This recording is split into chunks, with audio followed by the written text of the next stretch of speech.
Hey, what up YouTube? It's me, Slacker Scott. Not lazy, not cheap, efficient and thrifty. And this is my 2011 Ford Transit Connect Pierre. And this is the flooring build out video. Definitely feels like one of the quickest ways you can take care of doing your floor. My Transit has a second row of seats, which I want to be able to put either the single or the double or the whole row in. And so I had to make my floor in such a way where it could accommodate that. Everything I'm building on this Ford Transit Connect is going to be modular. We're looking at about $180 for the total build out. Got about $100 in hardwood. For 2 boxes of hardwood flooring, I have about half the second box left over. The sheet of plywood that I ripped down for the ribbing was about 40 bucks. I have half that sheet left over. I'll be using it for the compartment above head. The metal pieces for the front and back were about $20, and then all the rest of the screws and miscellaneous things are about another $20 there. So they're looking at about $180 total for this build out. A lot of people strip everything out and then use some soundproofing material, but my van came with a nice plastic liner in it, and I'm not sure if everyone's does, but plastic does cancels out the vibrations between metal and wood, and it has a little bit of sound canceling properties. So I'm just cutting plywood strips to fit in between the grooves to get it even, so that everything's level and I can install the hardwood floor right on top of that. And everything doesn't have to be exact because the strength of the floor is going to carry some of that weight. But that's step one. The thing that I like about this flooring plan is that it's really easy to do, and you don't have to worry about what you can and can't drill into in your van. All of these wood pieces that are fitting in between the divots on the floor, they're just sitting there, and then when we install the hardwood floor, it's just going to sit right on top of it.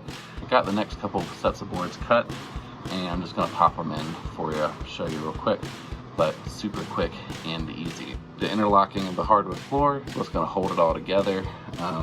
Around the back and on the sides, I'm going to put some metal strips that'll hold everything down and attach it to the van, and then either the tire covers, if I put them back on, or some corded around the bottom is going to hold it down so it doesn't pop up, which is very similar to what you would do in a home. So for hard pieces like this, I've been using a little bit of cardboard and getting the cardboard the right shape. One strategy for these pieces is to cut a bunch of little flaps, so that way when you're setting it down, you can fold up the flaps to see how it's gonna match. Like if this was shorter, we'd could fold down part of that and then cut it.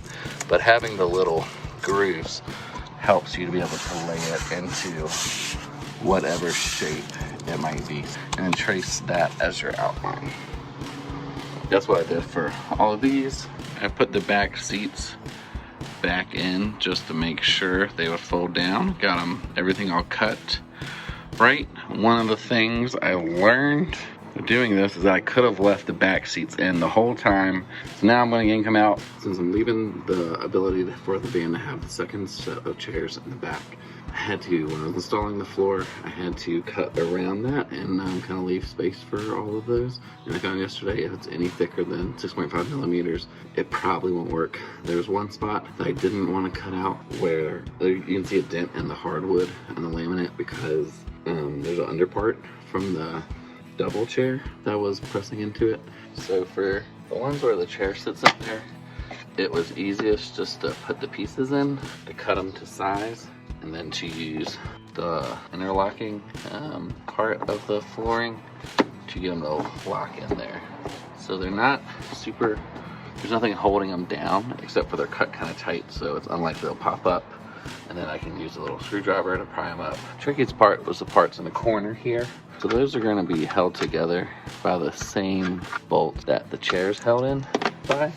I just had to cut them really precisely. Right here, there is a little part that holds the seat square, and so I just pounded the back of this to help me know where it is. So now there's a little hole there for it to hook into that part, and then this just sits right down in there. But the trickiest part, so once you have these bolted in, this tends to want to curl up on you because there's nothing holding it down. But there's this little circle there. What I discovered would work is a shallow wall anchor. This is an 1/8 inch one. I tried the 3/16 and it was too big, but it'll just fit right down there, and then it pulls tight.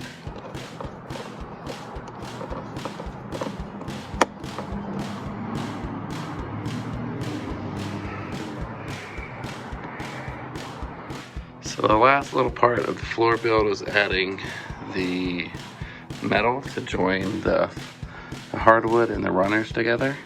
Down here I have them tied into those little plywood pieces that are underneath the subfloor, and then each of these is just holding it down to the hardwood, and it helps it not to curl up, and also provides a nice little finish. Got it all on the back and the chair pieces too. These were 1/2 inch. They needed to be a little bit more shallow to make up for this little ledge there. These are 3/4 inch pieces. The hardest part was getting this curve here with the metal. I didn't have anything to heat the metal, and bending it just wasn't an option because it's too strong. So what I did is every little piece needed a curve. I cut in a little tiny bit, and that gave me enough space to bend it right around this piece. Thanks so much for watching, and if you have any comments or questions about how I put in this flooring, any suggestions on what might make it better, leave a question or comment down below, and I'll get to it. Next time we'll be looking at the bed build out.